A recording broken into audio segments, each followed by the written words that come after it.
Bonjour, Gilles Pialou, je suis professeur de maladies infectieuses et tropicales à l'hôpital Tenon et à Sorbonne Université. Je suis ravi de vous retrouver à Medscape France pour faire un petit point sur une conférence internationale, celle de l'IAS, l'International AIDS Society, 13e du nom, qui s'est tenue du 13 au 17 juillet à Kigali, capitale du Rwanda.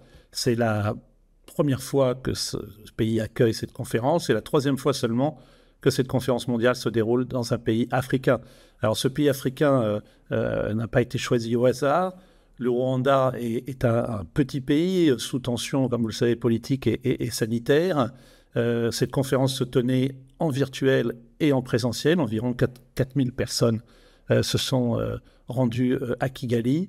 Et ce choix ne doit rien au hasard dans la mesure où le Rwanda fait partie des 7 pays africains qui ont réussi à atteindre les objectifs OMS de 2030, à savoir 95% des personnes dépistées, 95% des dépistés traités et 95% des traités avec une charge virale contrôlée. Ce 95-95-95 a été obtenu donc largement par le Rwanda. Et le ministre de la Santé qui a ouvert la conférence a rappelé les fondations de cette réussite avec des partenariats solides, une application communautaire et une innovation intersectorielle, et on le verra, y compris dans l'intelligence artificielle.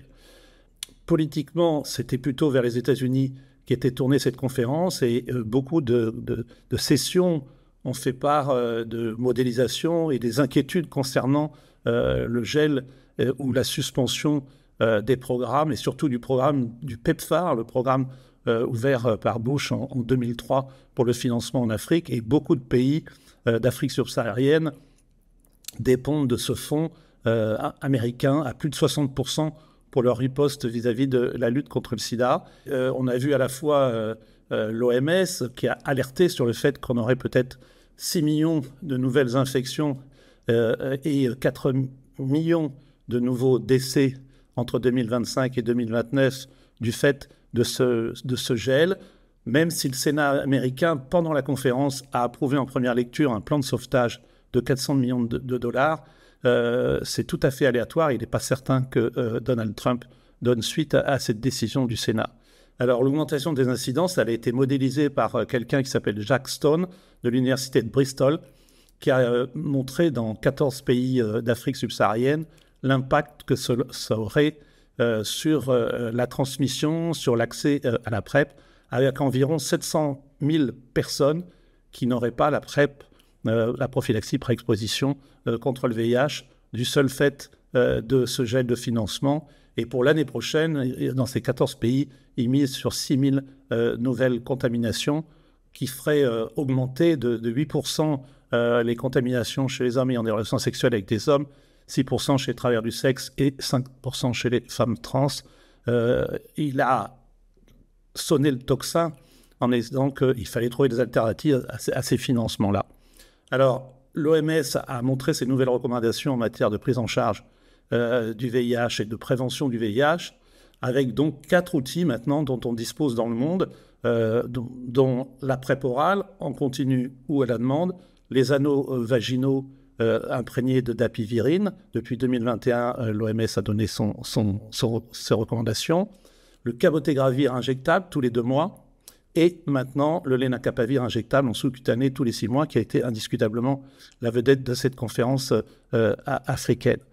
Une forte demande pour la PrEP. Là aussi, il y a plusieurs études qui montrent que les personnes d'Afrique subsaharienne notamment attendent ces injectables et demandent ces injectables. Et il y a une étude qui a été menée en Afrique du Sud et qui montre que arrive en premier l'attente du lenacapavir, 56% dans une enquête sur plus de 3000 personnes, suivi du cabotegravir, 30%, loin devant la PrEP orale, 12%, et les anneaux vaginaux, 1%. Évidemment, la question de l'accessibilité et du prix a été au centre de ces discussions scientifiques. On a aussi eu l'expérience brésilienne. Il n'y avait pas que des données africaines sur l'implémentation de la PrEP dans ces pays, avec des données aussi sur l'excellente observance qu'il y a dans une cohorte brésilienne sous cabotegravir comparée à la PrEP orale. On est à 95% d'observance contre 53% dans une cohorte prospective de PrEP orale et 43% dans une cohorte historique. Il a été annoncé que le générique du lenacapavir serait probablement disponible fin 2027, donc ça laisse encore du temps pour échanger. On a eu aussi, au-delà des long-acting, beaucoup de communication sur des nouvelles combinaisons thérapeutiques.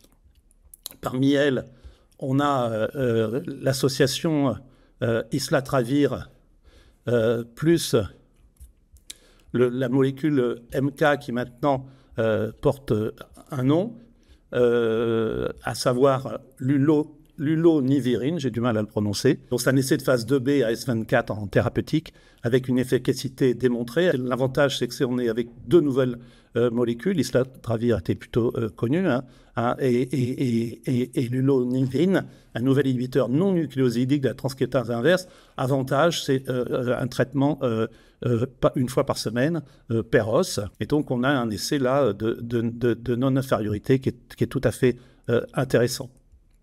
Dans les nouvelles stratégies thérapeutiques, on notera aussi le premier essai d'allègement en bithérapie en Afrique, qui est l'essai mené par la NRS qui s'appelle Moderato, avec un allègement par une bithérapie de maintenance, dolutegravir plus 3-TC ou atazanavir boosté, par rapport à la trithérapie. Et là aussi, cet essai mené entre 2020 et 2023 chez 480 patients dans 3 pays, Burkina Faso, Cameroun et Côte d'Ivoire, a montré une non-infériorité. Et c'est la première fois que l'on voit ce type de résultat en Afrique.